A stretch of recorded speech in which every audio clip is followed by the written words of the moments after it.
అందరికీ నమస్కారం. ఈరోజు రాష్ట్రంలో కొన్ని పరిస్థితులు చూస్తూ ఉంటే 6 నెలల పాలనలో చంద్రబాబు నాయుడు గారు చేస్తున్నటువంటి అభివృద్ధి సంక్షేమానికి ఈరోజు ప్రతిపక్ష హోదా కూడా లేని జగన్ పార్టీ కడుపు మంటతో చేస్తున్న కొన్ని కార్యక్రమాలను మనం చూస్తుంటే ముఖ్యంగా అసలు నిబద్ధత కానీ అసలు నిజాయితీ కానీ లేని ఒక పత్రిక వాళ్ళకు ఒకటి ఉంది, సాక్షి పత్రిక. అలాగే అబద్ధాలను అలవోకగా చెప్పగలిగిన ఛానల్ ఒకటి ఉంది, అది సాక్షి ఛానల్. వీళ్ళు ఏంటంటే ఈ మధ్యకాలంలో కరెంట్లు విపరీతంగా పెంచేస్తున్నారు అని ఒక దొంగేడుపులు ఏడుస్తున్నారు. ముఖ్యంగా గత 5 సంవత్సరాల్లో 10 సార్లు కరెంటు బిల్లు పెంచిన పాపం ఎవరిది? సైకో జగన్మోహన్ రెడ్డిది.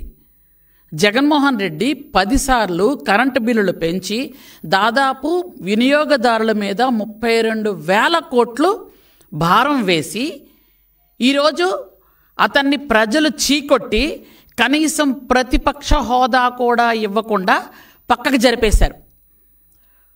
అట్లాంటి ఆయన 11 సీట్లతో 11వ తేదీన ఉదయం 11 గంటలకు బయటకు వచ్చి ధర్నాలు మొదలుపెట్టారు. ఏదో పెద్ద వాళ్ళు చేస్తున్నటువంటి నీతి నిజాయితీ కార్యక్రమాల్లాగా. అసలు చూసిన జనాలు కూడా సిగ్గుపడుతున్నారు, అసలు దేనికి వీళ్ళు బయటకు వచ్చి ధర్నా చేస్తున్నారు అని. నువ్వే 10 సార్లు కరెంటు బిల్లులు పెంచేసి ఈ 6 నెలల్లో మా చంద్రబాబు నాయుడు గారు ఏమైనా పెంచారా? ఈ ప్రభుత్వం ఏమైనా పెంచిందా? పెంచకపోతే కానీ నువ్వు గజనీవి, ట్యాబ్లెట్లు వేయడం మర్చిపోయి ఉంటావు. కానీ కొంచెమైనా ఆలోచించాలి కదా. మీరే కరెంటు బిల్లు పెంచి మీరే ధర్నాలకు దిగుతున్నారు అంటే ఎలా ఉందంటే దొంగే దొంగ దొంగ నరిచినట్టుంది. ఎంత దారుణం! నువ్వే కరెంటు బిల్లులు పెంచేశావు, 10 సార్లు పెంచారు, 1 సారి 2 సార్లు కాదు. కానీ ఈరోజు మీరు బయటకు వచ్చి కరెంటు బిల్లులు చాలా దారుణంగా పెరిగిపోయాయి, ప్రజలు ఏమైపోతున్నారు, ఇంకా పైగా ఆ పేపర్లో రాస్తారు ప్రజలు వణికిపోతున్నారట. యాక్చువల్గా చంద్రబాబు నాయుడు గారు ఉండేటప్పుడు 3వసారి ముఖ్యమంత్రి అయ్యేటప్పుడు యాక్చువల్గా 2014లో ఎంత తక్కువ కరెంటు ఎంత దారుణం అంటే 22.5 మిలియన్ల యూనిట్లు లోటుతో చంద్రబాబు నాయుడు గారికి అప్పచెప్పారు. అప్పచెప్పినటువంటి ఆ కరెంటుని ఆ రోజు చంద్రబాబు నాయుడు గారు 2014 నుంచి 2019 వరకు మిగులు విద్యుత్తో ఈ జగన్ రెడ్డి చేతిలో పెట్టడం జరిగింది. మిగులు విద్యుత్తో చేతిలో పెడితే అది ఏంటి, అప్పుడు 5 సంవత్సరాల్లో ఖచ్చితంగా ఎస్టీ ఎస్సీలకు ఫ్రీ కరెంటు. అంటే ఎస్టీలు ఎవరు కూడా కరెంటు బిల్లే చూడలేదు. కానీ జగన్మోహన్ రెడ్డి ప్రభుత్వంలో ఎస్టీలు కరెంటు బిల్లు చూడడం కాదు, ఆ బిల్లు పట్టుకొని వణికిపోయేవాళ్ళు. కరెంటు తీగలు పట్టుకుంటే కాదు, బిల్లు పట్టుకుంటేనే వాళ్ళకి షాక్ కొట్టేది.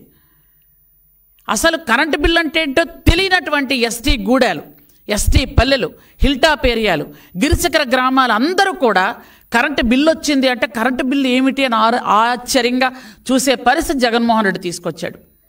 2 నెలలకి కరెంటు బిల్లు సామాన్యమైన మధ్యతరగతి కుటుంబాలకు 250, 300 బిల్లు వచ్చే వాళ్ళకి ప్రతి నెల 500, 600, కొంతమందికి 1000 రూపాయలు కూడా వచ్చేది నెలకే. నిజంగా ప్రజలందరూ వణికిపోయారు. ఆ వణికిన తాలూకా ఈరోజు నిజస్వరూపమే ఈరోజు మీరు 11 సీట్లతో పక్కన వచ్చారు. కనీసం ఒక్క వర్గం కానీ, ఒక్క వర్ణం కానీ, ఒక్క విలేజ్ కానీ పూర్తి స్థాయిలో మీకు అసలు మద్దతు ఇవ్వలేదు. ఎవరు ఆ 11 సీట్లు ఎలాగొచ్చాయంటే భగవంతుడికే తెలియాలి. ఏవో చిన్న చిన్న తప్పులు వాళ్ళు వచ్చి ఉండాలి. కానీ నిజంగా యాక్చువల్గా చెప్పాలంటే 170 సీట్లు, 164 సీట్లు మీరు చేసినటువంటి పాపం వల్ల, మీరు చేసిన మోసాల వల్ల, మీరు చేసినటువంటి దౌర్జన్యాల వల్ల, మీరు చేసినటువంటి అక్రమ అరెస్టుల వల్ల, మీరు చేసిన హత్యల వల్ల, మీరు చేసినటువంటి దొంగ దస్తావేజుల వల్ల, మీరు చేసిన బెదిరింపుల వల్ల ఇవన్నీ కూడా ప్రజలు తట్టుకోలేక విసిగిపోయి వేసారి మాకు ఖచ్చితంగా చంద్రబాబు నాయుడు గారు వస్తేనే సంక్షేమ అభివృద్ధి జరుగుతుందని పూర్తి నమ్మకంతో ఓట్లేసి 94% గెలిపిస్తే ఈరోజు 6 నెలలుగా సంక్షేమ అభివృద్ధిని పరుగులు పెట్టిస్తుంటే చంద్రబాబు నాయుడు గారు ఈరోజు మీరు సిగ్గు లేకుండా, అసలు మీకు అతనికంటే మతిపోయింది, మిగిలిన వాళ్ళకు కూడా మతి లేదా? మీరే రేట్లు పెంచేసి మీరే మళ్ళీ ఎలా ధర్నా చేస్తారు? జగన్మోహన్ రెడ్డి అంటే ఆయనకు మతి లేదు. ఎందుకంటే ఆయనకు ప్రతిపక్ష హోదా ఇస్తే అసెంబ్లీకి వస్తానంటాడు ఆయన. ఇదేంటి చిన్నపిల్లలు చాక్లెట్ ఇస్తే ఆడుకోవడానికి వస్తా అన్నట్టుగా? అంటే 5 సంవత్సరాలు ముఖ్యమంత్రి చేసిన ఒక వ్యక్తి కనీసం ఇంగిత జ్ఞానంతో మాట్లాడాలి కదా. ప్రజలు మీకు ఇవ్వలేదు ప్రతిపక్ష హోదా, మేమెందుకు ఇస్తాం? మేము ఎలా ఇస్తాం? మేము ఇస్తేనే వస్తాం అసెంబ్లీకి, లేకపోతే రామా? అదేం మాట్లాడండి? అసలు ఒక ముఖ్యమంత్రి చేసిన మనిషి మాట్లాడాల్సిన పత్తేనా అది? మరి మీకు పార్లమెంట్లో ప్రతిపక్ష హోదా ఉందా? ఎంపీలను ఎలా పంపిస్తున్నారు? ఇక్కడ మీరు ఎందుకు రారు? ఓకే, మీరు మరి కౌన్సిల్కి ఎలా పంపిస్తున్నారు మనుషుల్ని? కౌన్సిల్లో మీకు 30 మంది ఉన్నారు కాబట్టి పంపిస్తాం. అక్కడ ఎందుకంటే అడ్డగోలుగా అరవచ్చు, అడ్డగోలుగా మీదన పడి తిట్టొచ్చు అని. కానీ చంద్రబాబు నాయుడు గారి ప్రభుత్వంలో, ఈరోజు కూటమి ప్రభుత్వంలో మీరు అడ్డగోలు తిట్టడాలు, అడ్డగోలుగా మాట్లాడాలు కుదరవు. మీరు అసెంబ్లీలో 11 మంది. అసెంబ్లీ అంటే మా ఉద్దేశంలో అది దేవాలయం. ఆ దేవాలయంలో బూతులు మాట్లాడకూడదు. ఖచ్చితంగా మనుషులు అక్కడ అందరి ప్రజలు తాలూకా కష్టకాలు మాట్లాడాలనే ఉద్దేశంతోనే ఈరోజు ప్రజలందరూ కూడా 94% మమ్మల్ని గెలిపించి కూటమి ప్రభుత్వాన్ని అక్కడ ఉంచారు. మీరు 11 మంది గెలిచారు, మీకు రావడానికి ధైర్యం లేదు, మాట్లాడడానికి ధైర్యం లేదు. 10 మంది వెనక్కుంటేనే రాగలవు నువ్వు. 11 మంది మీరు గెలిచారు, 10 మందిని ఆ 10 మంది వెనక్కున్నారు, కానీ ఆ 10 మందితో బయటకు రాలేవు. గత 5 సంవత్సరాల్లో నీ అదృష్టం బాగుండో మా దరిద్రమో మా దురదృష్టమో కరోనా వచ్చింది. కరోనా పేరు చెప్పుకొని 3 సంవత్సరాలు ఇంట్లోనే ఉన్నావు. మిగిలిన 2 సంవత్సరాలు ఎక్కడికైనా వచ్చి పలకరించావా? కనీసం కరోనాలో చనిపోయిన వాళ్ళని ఒక్కరైనా పలకరించారా? అది తగునదిరమ్మా అనుకొని ఎక్కడైనా ఒకరికి ఒంట్లో బాగోపోతే ఈ 6 నెలలు బయటకు వచ్చి పలకరించడం అంట. సిగ్గనిపించట్లే మీకు? కరోనాల సమయంలో వేలాది మంది చనిపోయారు, చాలామంది నిరాశ్రయులైపోయారు, ఎన్నో ఉపద్రవాలు వచ్చాయి. మీరు వచ్చినప్పుడు వరదలు వచ్చాయి, చాలా సునామీలు వచ్చాయి. అప్పుడు ఒక్కరి దగ్గరికి వెళ్ళి మీరు పలకరించారా? ఒక్కరి దగ్గరికి వెళ్ళి మాట్లాడారా? కనీసం ఒక్కరికైనా చేయూతిచ్చారా? కనీసం మీ ఇంటి చుట్టుపక్కల చాలామంది అమ్మాయిల్ని చంపేసి, చాలామంది మీద రేప్ అటెంప్ట్ చేసి చాలామంది చచ్చిపోతే కనీసం ఒక్క అమ్మాయినైనా పలకరించారా? కానీ ఈరోజు మాత్రం తగుదనమ్మా అని బయటకు వస్తున్నారు. ఎందుకు? అధికారం పోయిన తర్వాత మీరు బయటకు రావాలనా? ఆ రోజు మీరు బయటకు వస్తే మనుషులే కాదు, పొరపాటు ఎక్కడైనా బయటకు వస్తే మనుషులతో పాటు చెట్లు చేమలు కూడా ఏడ్చే పరిస్థితి తీసుకొచ్చారు. చెట్లు కొట్టేయడం, స్కూల్కి సెలవులు ఇచ్చేయడం, రోడ్లు ఎక్కడ పడితే అక్కడ గుంతలు తవ్వేయడం, పరదాలు కట్టేయడం, పోలీసులు పరిగెత్తించడం, మమ్మల్ని అవసరస్టులు చేయడం ఒకటా? బ్రిటిష్ వాళ్ళ పరిపాలన కన్నా చాలా చాలా దారుణంగా చేసిన మీరు ఈరోజు నీతి గురించి, న్యాయం గురించి, ధర్మం గురించి మాట్లాడే అర్హత మీకు అసలు ఉందా? మీరు 10 సార్లు కరెంటు బిల్లులు పెంచి ఈరోజు మళ్ళీ తగుందమ్మా అని మీరే వచ్చి ధర్నాలు చేస్తున్నారు. మీకంటే ఎలాగో బుర్రపోయింది నాకు తెలుసు, అర్థమైంది. ఎందుకంటే 94% ఎప్పుడైతే మేం గెలిచామో జగన్మోహన్ రెడ్డికి పూర్తిగా మతి చెడిపోయింది. కానీ ఆయన దగ్గర ఉన్నటువంటి కొంతమంది విజ్ఞత కలిగినటువంటి లీడర్లు ఉండుండొచ్చు, వాళ్ళైనా చెప్పాలి కదా. 10 సార్లు మనమే కరెంటు బిల్లులు పెంచి మనమే ఎలా ధర్నాలు చేస్తాం? మనకు సిగ్గుండాలి. కనీసం ప్రజలు మనల్ని అడుగుతారు, ఏం పని ఇది, చొక్కా పట్టుకొని నిలదీస్తారు, మనం వెళ్ళి కనీసం మీరు ధర్నాలు చేసిన దగ్గర ఒక్క మనిషి అయినా వాలంటీర్గా వచ్చి మీకు పార్టిసిపేట్ చేస్తున్నాడా? పైపించి మీరు మాట్లాడతారు రైతులు అన్యాయం అయిపోతున్నారని. ఎక్కడ రైతులు అన్యాయం అయిపోతున్నారు? చంద్రబాబు నాయుడు గారి పరిపాలనలో రైతులకి ధాన్యం కొనుగోలు కేంద్రంలో ఇచ్చినటువంటి రైతుకి 3 గంటల్లో కూడా డబ్బులు పడిన రైతులు ఉన్నారు. వీళ్ళు అడగండి కావాలంటే, మీకు ధైర్యం ఉంటే. 24 గంటల్లో మీకు డబ్బులు ఇస్తామని మేము చెప్పాం, కానీ 3 గంటల్లో కూడా డబ్బులు పడుతున్నాయి రైతులకి. రైతులు క్షేమంగా ఉన్నారు. ఈరోజు వర్షాలు పడితే తడిచిన ధాన్యాన్ని కూడా కొంటాము అని రైతులకు ధైర్యాన్ని ఇస్తున్నాం మేము. చంద్రబాబు నాయుడు గారు డైరెక్ట్గా చెప్పారు, ఎక్కడ రైతుని ఇబ్బంది పెట్టకూడదు, మీరు పలానా మిల్లర్ తీసుకెళ్ళాలి అని ఉంటే ఆ మిల్లకే తీసుకెళ్ళండి, మీకు ఎక్కడో అమ్ముకోవాలనుకుంటే అక్కడే ఇవ్వండి అని. కానీ మీరు గతసార్లు ఏం చేశారు? మీకు నచ్చినటువంటి పలానా వ్యక్తి అంటే 100 కిలోమీటర్లు దాటిన మిల్లర్కి ఇచ్చేవాళ్ళు, మేమే లారీ పెట్టుకొని వెళ్ళాలి, మీకు నచ్చిన టైంలో తీసుకునేవాళ్ళు, మీరు తీసుకోకపోతే మీరు తిరిగి ఇంటికి తెచ్చుకోవాలి, మళ్ళీ 6 నెలల వరకు డబ్బులు పడేవి కాదు. ఇన్ని బాధలు పడిన రైతు నిజంగా ఆ బాధతోనే రైతులందరూ కూడా మాకే ఓట్లు వేశారు. అందుకనే రైతులు 100% ఈరోజు వాళ్ళకి న్యాయం చేయాలి, వాళ్ళని ఖచ్చితంగా రైతులు నిలబెడితేనే మన రాష్ట్రం బాగుపడుతుందని చంద్రబాబు నాయుడు గారు రైతులకు 24 గంటల్లో డబ్బులు ఇవ్వమంటే 3 గంటల్లోనే వాళ్ళకి డబ్బులు పడుతున్నాయి. ఈరోజు అంత సంతోషంగా రైతులు మీరు ఒక్కసారి కళ్ళు తెరిచి ఒక్క సాక్షియే కాదు, మిగిలిన పత్రికలన్నీ చూడండి, మిగిలిన ఛానల్స్ అన్నీ చూడండి, రైతులు లైవ్లోకి వచ్చి మాట్లాడుతున్నారు, ఎంతో సంతోషంగా మాట్లాడుతున్నారు. మాకు 3 గంటల్లో డబ్బులు పడుతున్నాయని. రైతుల మీద మీరు మొసరు కన్నీరు కారుస్తారా? మీకు అసలు కొంచెం కూడా అనుమానం లేదా? కొంచెం కూడా మనస్సాక్షి లేదా? ఈరోజు మీరు చూసుకున్నట్టయితే ఎంత దారుణం అంటే, విద్యుత్ ఛార్జీలు పెంచారని మీరు బయటకు వస్తుంటే చిన్నపిల్లలతో సహా అందరూ నవ్వుతున్నారు మిమ్మల్ని చూసి. ఎందుకంటే మీరు ఎవరికి ఉచిత కరెంట్ ఇచ్చింది లేదు. ఎప్పుడు ఎవరికి మీరు కనీసం 3 సంవత్సరాలు కరోనా వచ్చిన సమయంలో అందరూ ఇంట్లో ఉన్నప్పుడు కూడా ఎప్పుడు చూడు కరెంటు కోతలే. రైతులకు ఏమైనా నాణ్యమైన విద్యుత్ మీరు ఇచ్చారా? అట్లాంటిది ఈరోజు మీరు ఎంత దారుణంగా మాట్లాడుతున్నారంటే, పోలవరం కూడా జల విద్యుత్తు 2021కి మీరు పూర్తి చేస్తున్నట్టయితే ఈరోజు దాదాపు 4,800 కోట్ల రూపాయలు మనకు నష్టం కలిగేది కాదు. అట్లాంటిది మీరేం చేశారు? విద్యుత్ సంస్థల్లో 49,000 కోట్లకు పైగా అప్పులు చేసి పోని కనీసం ఒక్క విద్యుత్ ప్లాంట్ అయినా మీరు పెట్టగలిగారా? ఒక్కటైనా? మీకు ఎప్పుడు దోచుకోవడం తినేయడమే కదా. మీ విజయసాయిరెడ్డి నాసిరకమైనటువంటి బొగ్గును సరఫరా చేయడం వల్ల ఈరోజు మనకేమైంది?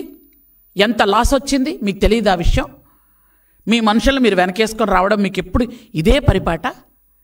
ఎంత దారుణమైన సంఘటన అంటే, ట్రాన్స్ఫార్మర్లు, స్మార్ట్ మీటర్లు వీటన్నిటిని కూడా కమిషన్ల కోసం కక్కుర్తిపడి, కమిషన్ల కోసం అడ్డమైన గడ్డి తిని మీరు చేసినటువంటి వాటి కోసం ఎన్ని వేల కోట్లు మనకు నష్టం కలిగింది మీకు తెలీదా? ఇవన్నీ కూడా చేస్తారు, చేసి మళ్ళీ నీతులు చెప్పినట్టు మాట్లాడతారా? ఈరోజు మళ్ళీ ఎస్టీలకి ఎస్సీలకి మేము ఎంత చక్కగా ఫ్రీగా యూనిట్ కరెంట్ ఇస్తున్నాం. ఈరోజు మళ్ళీ అందరూ సంతోషంగా ఉన్నారు. కొన్ని వర్గాల బీసీలకు కూడా నాణ్యమైన విద్యుత్ ఇస్తున్నాం, వాళ్ళకు కూడా కొన్ని రకాల రాయితీలు వస్తున్నాయి. ఈరోజు మీరు చేసినటువంటి ఇంకొక భయంకరమైన పని ఏంటి చెప్పనా? మీరు కోకట్పల్లిలో హిందూజా సంస్థలకి దగ్గర నుంచి 10 ఎకరాలు మీరు అనవసరంగా లాక్కున్న తర్వాత వాళ్ళకి మీరేదో మంచి చేస్తున్నాం అనుకుంటున్నారో, లేకపోతే వాళ్ళ రుణం తీర్చుకుందాం అనుకున్నారో, వాళ్ళ దగ్గర లంచం తీసుకున్నాం కాబట్టి మనకి ఇవ్వాలి అనుకొని వాళ్ళకి 1,400 కోట్లని అప్పనంగా అప్పచెప్పారు.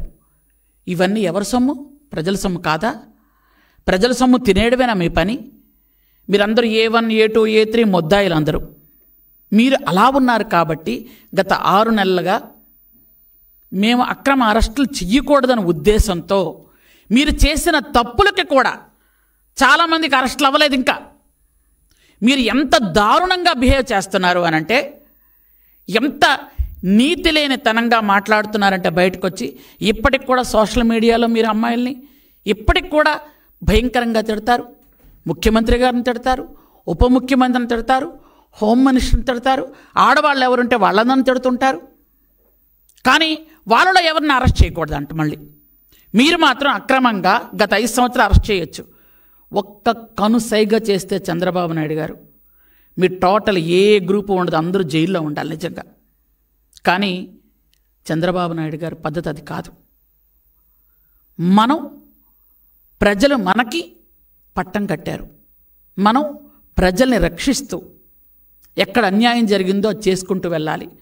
మన కక్షాదింపు చర్యలు వద్దు అన్నారు. మేము కక్షాదింపు చర్యలు కూడా ఈరోజు కాదు. మీరు రోజు సోషల్ మీడియాలో ఇష్టానుసారంగా అమ్మాయిల్ని తిడుతుంటే, ఇష్టానుసారంగా మీరు ఫోటోలు మార్పింగ్ చేసి పెడుతుంటే కనీసం అడగకూడదా? మాట్లాడకూడదా? దానికి వాళ్ళేదో పెద్ద నీతివంతుల్లాగా పెద్ద పెద్ద ఫోటోలు పెట్టుకొని మీరు వేసుకుంటున్నారు. నిజంగా చెప్పాలంటే ఈరోజు నిజంగా చంద్రబాబు నాయుడు గారు అనుకుంటే మీ టీవీ, మీ ఛానల్, మీ పత్రిక ఉంటాయా? ఈ రోజుకి మీరు అక్రమంగా మీరు ఇంకా రాసుకొని తిరుగుతున్నారు. ఆ రోజు గత 5 సంవత్సరాలుగా ఈటీవీని కానీ, ఏబిఎన్ కానీ, టీవీ5 కానీ, కొన్ని ఛానల్స్ని కానీ, కొన్ని పేపర్లను కానీ మీరు రానిచ్చారా? అసెంబ్లీలోకి రానిచ్చారా? అసలు అసెంబ్లీలో ఏం జరుగుతుందో ఎవరికైనా తెలియనిచ్చారా? కౌన్సిల్లో కనీసం ఒక్క విలేకరిని మీరు లోపలికి ఎంటర్ అవ్వనిచ్చారా? ఇంత దుర్మార్గమైన పరిపాలన చేస్తున్న మీరు ఈరోజు పరిపాలన గురించి, చంద్రబాబు నాయుడు గారి గురించి మాట్లాడే అర్హత ఉందా అసలు మీకు? ఎక్కడైనా ఏ కోసైనా చిన్నైనా అర్హత ఉందా మీకు? మిమ్మల్ని ప్రజలు వద్దు అనుకునే పక్కన పెట్టారు. మీకు అధికారం ఎప్పుడు ఇచ్చారు? 5 సంవత్సరాల క్రితం అధికారం ఇస్తే అధికారాన్ని మీరు దుర్వినియోగం చేసుకొని మీ తాలూకు ఆస్తులు సంపాదించుకోవడానికి, మీరు ఎవరెవరి మీదైతే మీ కక్షలున్నాయో వాళ్ళందరిని అరెస్ట్ చేసి లోపల పెట్టడానికి. ఇది బ్రిటిష్ వాళ్ళకంటే దారుణంగా పరిపాలించగలం. ఒక రాక్షస పరిపాలన అంటే ఇలా ఉంటుంది చూపించగలమని మీరు చూపించారు. ఈరోజు ప్రజారంజిక పరిపాలన ఎలా ఉంటుంది? ఆల్మోస్ట్ ఆల్ అందరూ కూడా చంద్రబాబు నాయుడు గారిలో భగవంతుడు చూసుకునే పరిస్థితి తీసుకొచ్చారు మీరు. ఎందుకంటే అంత రాక్షసుడు తర్వాత ఈ పరిపాలన చూస్తే భగవంతుడిలా కనిపిస్తున్నారు అందరూ ఆయనకి అందరూ. ఎందుకంటే అందరూ చూస్తున్నారు. తిరుపతి దేవస్థానం నుంచి అక్కడి నుంచి ప్రక్షాళన చేసుకుంటూ వచ్చారు. అయితే మీరు ప్రజలనే కాదు భగవంతుడిని కూడా వదలలేదే మీరు ఎక్కడ? మీ రంగుల పిచ్చి కూడా ఎక్కడికి వెళ్ళింది అంటే శ్మశానాల మీద కూడా మీ రంగుల పిచ్చి వెళ్ళింది. గుళ్ళ మీద, బళ్ళ మీద, అన్నిట్ల మీద మీ రంగుల పిచ్చి. ఆ రంగుల పిచ్చికే 3,000 కోట్లు మీరు తగలబెట్టారు. మీ ప్యాలెస్లో మీరు తిన్న చిన్న చిరుతిళ్ళు ఎగ్ పఫ్లకే మీరు దాదాపు 3.5 కోట్ల రూపాయలు మీరు తినేసినటువంటి గనులు మీరు మా గురించి మాట్లాడుతున్నారు ఈరోజు. అంత దారుణమైనటువంటి పరిస్థితి మీకుంది. కాబట్టి తినేయడం, జగన్ జల్సా పథకాలన్నీ గతసారి చూశారు ప్రజలు. ఈరోజు చంద్రబాబు నాయుడు గారి అభివృద్ధి, సంక్షేమం అంటే ఏంటో చూస్తున్నారు. ముఖ్యంగా నా అక్క చెల్లెమ్మలు అని మాట్లాడతాడు ఆయన. ఈరోజు నేను ఉమెన్ అండ్ చైల్డ్ వెల్ఫేర్లో ఉన్నాను. ఏ అక్క చెల్లెమ్మలకి ఏం చేసావయ్యా నువ్వు? నీ సొంత అక్క చెల్లెలకి ఎలాగో ఏం చేయలేదు. అసలు అక్క చెల్లెల గురించి మాట్లాడే అర్హత తనకు పూర్తిగా లేదు. తల్లిని బయటికి గంటేసి మీ చెల్లి ఈరోజు ఆస్తి కాదు కదా, ఆవిడని కనీసం బయటకు నెట్టేశావు నువ్వు. ఆవిడ మీద కూడా ఇప్పుడు మాలాంటి ఆడపడుచుల మీద పేపర్లో రాశారు అంటే చూసాము, ఊరుకున్నాము, ఇది మా కర్మ అనుకున్నాం. నీ సొంత చెల్లి మీద ఎంత దారుణంగా రాసావయ్యా, రాయించావయ్యా నువ్వు. సొంత చెల్లి మీద, ఆమె వ్యక్తిత్వం మీద, ఆమెని ఏవేవో చెప్పెట్టి నాకే నోరు రావట్లేదు.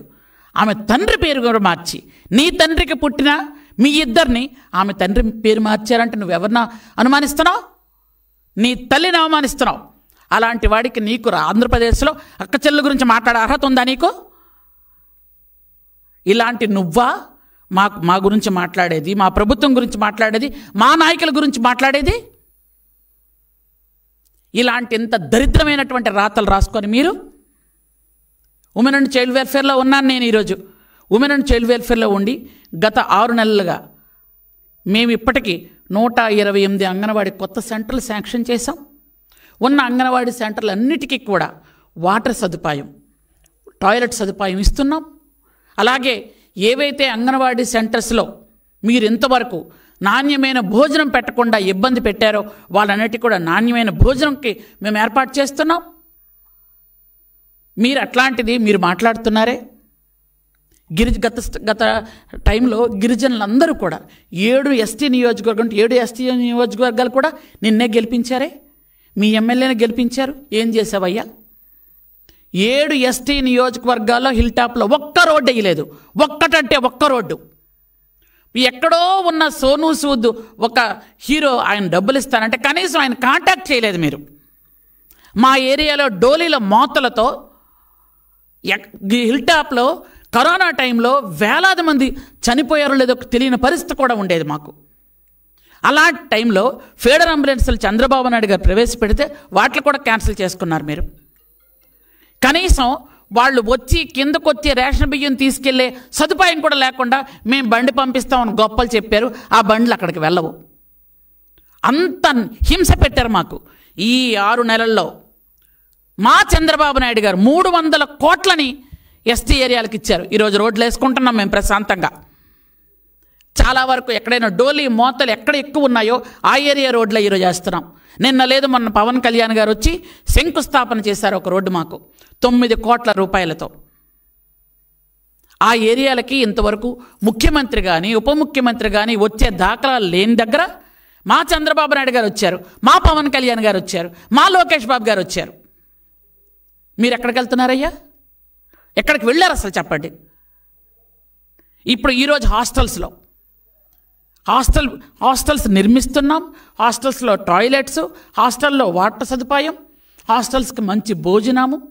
గత 5 సంవత్సరాలుగా మీకందరికీ చెబితే మీరందరూ నిజంగా సిగ్గుపడతారు. 5 ఏళ్ళుగా ఒక్క ప్లేట్ కానీ, ఒక్క గ్లాస్ కానీ, ఒక్క ట్రంక్ బాక్స్ కానీ ఇవ్వలేదు గిరిజన హాస్టల్స్కి.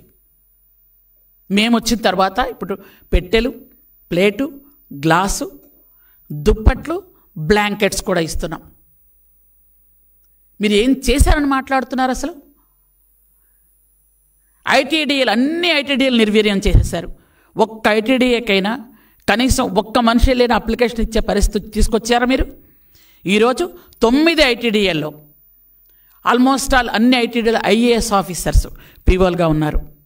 ఆ రోజు నందమూరి తారక రామారావు గారు ఏ ఆలోచనతో అయితే ఐటీడీఏలు పెట్టి గిరిజన ఆశ్రమ పాఠశాలలో ఆ రోజు ఆయన పెట్టాలనుకున్నారో దాన్ని ఈరోజు చంద్రబాబు నాయుడు గారు కొనసాగిస్తూ ఐటీడీఏలను పూర్తిగా మీరు నిర్వీర్యం చేస్తే ఈరోజు ఐటీడీఏలను బలోపేతం చేస్తూ ఐటీడీఏల ద్వారా ఎస్టీలకు అన్ని రకాల సదుపాయాలు సౌకర్యాలు అందిస్తున్న ప్రభుత్వం మాది అని గర్వంగా చెప్పుకోగలుగుతున్నాం. ఇది మంచి ప్రభుత్వం అని మేము చెప్పుకోగలుగుతున్నాం. గిరిజన శాఖ మంత్రిగా ఉండి ఈరోజు గిరిజన ప్రాంతాలన్నీ మేము తిరుగుతూ గత 5 సంవత్సరాలకు ఒక్క గిరిజన ప్రాంతం వచ్చారా మీరు? గుండెల మీద చేసుకొని చెప్పండి. ఒక గిరిజన ఏరియాలో ఏం జరుగుతుందో తెలుసా మీకు? ఒక్క గిరిజన ఏరియాలో కూడా మీరు వెళ్ళి మీటింగ్ పెట్టలేని పరిస్థితిలో ఉండి ఈరోజు మీరు మాట్లాడుతున్నారు. ఒక్క గిరిజన ఏరియాలో కూడా వెళ్ళలేదు. ఒకానొక టైంలో గిరిజన ఏరియా వస్తే గిరిజన మంత్రితో మాట్లాడనివ్వలేదు. గిరిజన మంత్రికి కనీసం ప్రోటోకాల్ ఇవ్వలేదు. ఉప ముఖ్యమంత్రి హోదాలో ఉన్న మనిషిని కూడా మీరు మాట్లాడనివ్వని పరిస్థితి. మీరు గిరిజనుల గురించి మాట్లాడుతున్నారు ఈరోజు. పేద గిరిజనులు అని ఇప్పుడు మాట్లాడుతున్నారే, ఆ రోజు కూడా పేద గిరిజనులే. మీరు ఎందుకు ఏం చేయలేదు? గిరిజనుల కోసం తెచ్చిన డబ్బుని మీరు దాన్ని డైవర్ట్ చేశారు. ఎస్టీ ఎస్సీ నిధులన్నీ డైవర్ట్ చేసి మీ సొంత ఖర్చులకి మీరు బటన్ నొక్కడానికి ఉపయోగించుకున్నారు. బటన్ నొక్కిన ఒక్కటైనా డబ్బులు వచ్చాయి ఎవరికైనా? ఇలాంటి చేసినటువంటి మీరు ఈరోజు ధర్నాలు చేయడానికి బయటకు వస్తే సామాన్య ప్రజలు చూసి నవ్వుతున్నారు. సిగ్గు లేకుండా ఈరోజు బయటకు వస్తున్నారే. తాడేపల్లి కొంపలో మీకు గత 5 సంవత్సరాలు ఎలా ఉండడం అలవాటైందో అలా ఉండడమే ఈరోజు మీకు మంచిది అనుకొని ఉండిపోతున్నారు. 5 సంవత్సరాలు ఎలా ఉన్నారు? ఈ 6 నెలల్లో 6 నెలల తర్వాత మనకు టైం అయ్యింది, ఇక్కడ వచ్చి మనం మాట్లాడాలి అంటున్నారు. ఏం మాట్లాడతావయ్యా? ఏ సబ్జెక్టు గురించి మాట్లాడతారు? రండి మాట్లాడండి. ఈరోజు ఏ శాఖ గురించి మీరు మాట్లాడగలరు? మీరు ఏ శాఖలు ఎవరికి ఇచ్చారు? 5 సంవత్సరాలుగా ఎవరికైనా ఒక్క ఇల్లు అయినా ఇచ్చారా? గిరిజన ప్రాంతం అయితే ఎలాగూ ఇవ్వలేదు. మిగిలిన రాష్ట్రం మొత్తం మీద ఒక్క ఇంటికైనా శంకుస్థాపన చేయగలిగారా? ఒక్కరికైనా బిల్లు ఇవ్వగలిగారా? మీకు ఆ ధైర్యం ఉందా? లేనప్పుడు ఎందుకు మాట్లాడుతున్నారు మీరు? 5 సంవత్సరాలు ఒక్క రోడ్డు వేశారా? ఇప్పుడు చంద్రబాబు నాయుడు గారు వచ్చిన తర్వాత గుంతల రోడ్లు పోర్చడానికి, ఎందుకంటే మీరు పెద్ద కన్నం పెట్టి వెళ్ళిపోయారు ఆర్థిక వ్యవస్థకి. ఆ కన్నం పోడ్చాలంటే టైం పడుతుంది. మేము ఇప్పుడు ఈరోజు డోలీలు లేని గిరిజన గ్రామాలు చెయ్యాలి అంటే దాదాపు 3,000 కోట్లు ఉంటే కానీ కుదరదు. 3,000 కోట్లు ఒకేసారి ఇవ్వగలుగుతారా? మీరు పెట్టినటువంటి నష్టానికి ఈరోజు 6 నెలల్లో మాకు 300 కోట్లు వచ్చింది. మాకు సంవత్సరానికి ఆ రోడ్లు వేయడానికి 1,500 కోట్ల రూపాయలు చేస్తామని చెప్పారు. అంటే 2 సంవత్సరాల్లో డోలీ మోతలు పూర్తిగా పోయి ప్రతి గిరిజన గ్రామానికి కూడా కనెక్టివిటీ రోడ్లు ఇస్తామని మా చంద్రబాబు నాయుడు గారు చెప్పారు. మీరు ఏం చేశారు అసలు? ఈరోజు ప్లేన్ ఏరియాలో ఉన్నటువంటి గుంతలు పూడ్చడానికి R&B నుంచి నిధులు ఇచ్చాం. గుంతలు పూడ్చుకుంటూ వెళ్తున్నారు. కానీ గిరిజన గ్రామాల పరిస్థితి ఏంటో తెలుసా మీకు? ఇక్కడ రోడ్ల మధ్యలో గుంతలు ఉంటే అక్కడ గుంతల మధ్యలో రోడ్లు కనిపిస్తున్నాయి. అలాంటి రోడ్లు ఇప్పుడు పూర్తి స్థాయిలో వేయడానికి మా ప్రభుత్వం ఈరోజు కంకణం కట్టుకుంది. కనీసం డోలీతో కూడా మోసుకొని తీసుకురాలేని పరిస్థితిలో మీరు ఉంచారు. ఒక ఫీడర్ అంబులెన్స్ రాదు. ఫీడర్ అంబులెన్స్ మొత్తం క్యాన్సిల్ చేశారు. 122 కొత్త ఫీడర్ అంబులెన్స్లు ఇస్తున్నాం మన గవర్నమెంట్లో. ఇలాంటి పరిస్థితి ఉంది కాబట్టి ఈరోజు మాట్లాడేటప్పుడు కాస్త ఆలోచన తెచ్చుకొని గత 5 సంవత్సరాలు మనం ఏం చేసాం, ఈ 6 నెలల్లో ఎంత ప్రగతి జరిగింది అని బేరీజు వేసుకొని మాట్లాడుకుంటే బాగుంటుందని నేను మీకు హితవు పలుకుతూ, ఈరోజు ప్రజా దర్బారు, ప్రతిరోజు పార్టీ ఆఫీసులో ప్రజా దర్బారు, ఎంతోమంది కష్టాలు కన్నీళ్ళు, మీరు లాక్కున్న భూములు, మీరు వాళ్ళ మీద చేసిన దౌర్జన్యాలు, మీ అక్రమాలు బయట పెట్టడానికి వస్తున్నారు. మీరు భూములు లాక్కోవడమే కాదు, దేవుడు గుళ్ళు కూడా లాగేసుకుంటున్నారు. ఒక దేవుడు గుళ్ళు లాక్కున్నారని ఈరోజు ఒక అతను వచ్చి చెప్తే ఆశ్చర్యం వేసింది. అంటే భగవంతుడి దగ్గర కూడా మీకు భయం లేదు.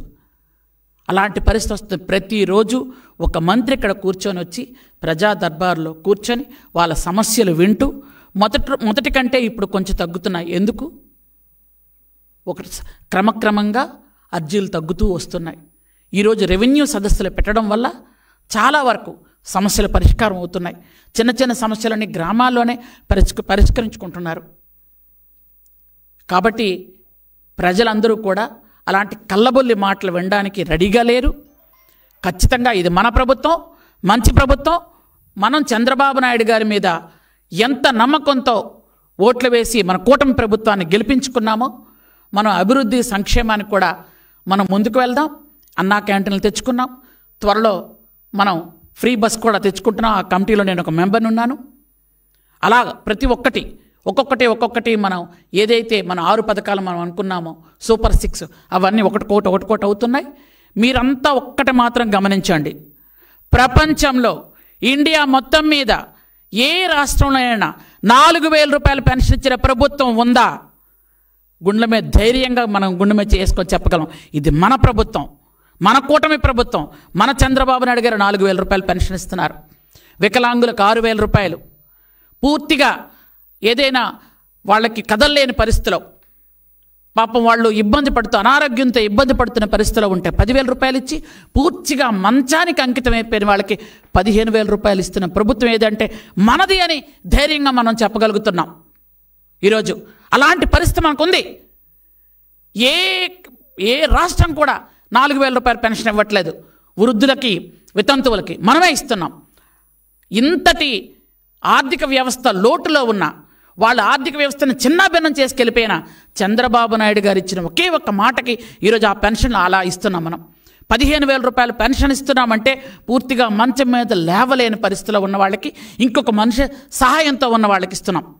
ఇలాంటి మంచి పనులు చేస్తున్నటువంటి మన చంద్రబాబు నాయుడు గారిని మనం ముఖ్యమంత్రి చేసుకోవాలనుకున్నాం.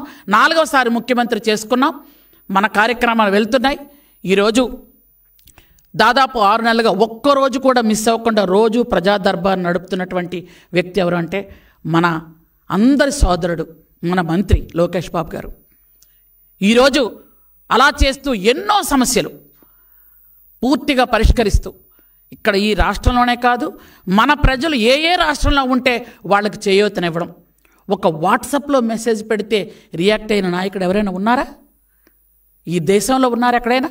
ఒక వాట్సాప్ మెసేజ్ చూసి రియాక్ట్ అవుతూ ఎంత వేల మంది విద్యార్థులకు జీవితాలు ఇచ్చారు.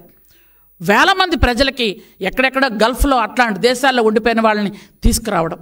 ఇలాంటి పరిస్థితుల్లో మనం ఉన్నాం. మనం ఇంత మంచి ప్రభుత్వంలో ఉన్నాం కాబట్టి ప్రజలెవరు కూడా వీళ్ళ కళ్ళబొల్లి మాటలు వినే పరిస్థితులు లేరని మరొక్కసారి మీ అందరికీ తెలియజేసుకుంటూ థ్యాంక్ యూ, నమస్తే. ఏదైనా అడగాలంటే అడగండి.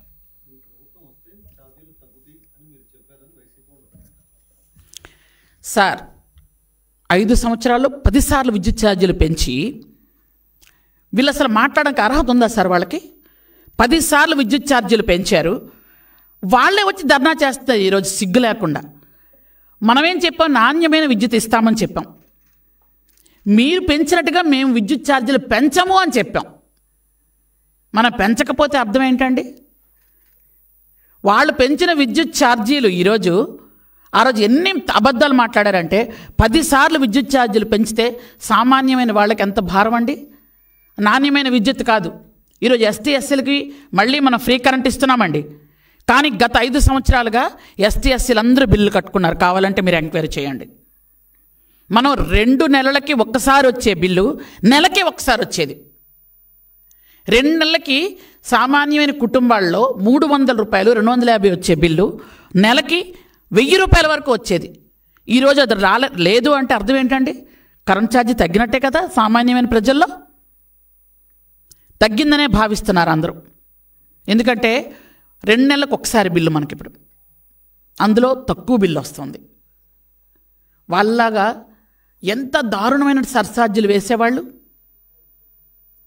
వేలాది కోట్లు మింగేసినటువంటి గనులు ఈరోజు మాట్లాడుతున్నారండి సిగ్గు లేకుండా. వాళ్ళు చేసినటువంటి అక్రమాలు అన్నీ కాదు. మీకు ఇంతకు ముందే చెప్పాను, నాసి రకమైనటువంటి పరికరాలు కొని వేలాది కోట్ల నష్టమైతే వినియోగదారుల మీద 32,000 కోట్ల భారం పడిందండి. ఈరోజు ఆ భారం ఏది మేము వేయదలుచుకోలేదు వినియోగదారుల మీద.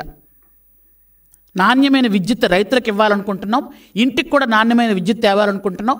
అలాగే చంద్రబాబు నాయుడు గారి సూచనల మేరకు సోలార్ కరెంట్లు అందరూ కూడా సోలార్ విద్యుత్తులు వాడమని అందరికీ ప్రమోట్ చేస్తున్నాం. ముఖ్యంగా మా గిరిజన గ్రామాల్లో అందరికీ చెప్తున్నాం, ఫ్రీగా సోలార్ కూడా మనం బిగించే ఏర్పాటు కూడా చేస్తున్నామండి. ఇది ప్రజలకు ఎంత ఉపయోగం అండి.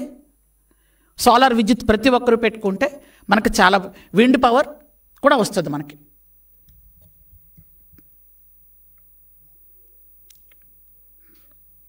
Thank you sir.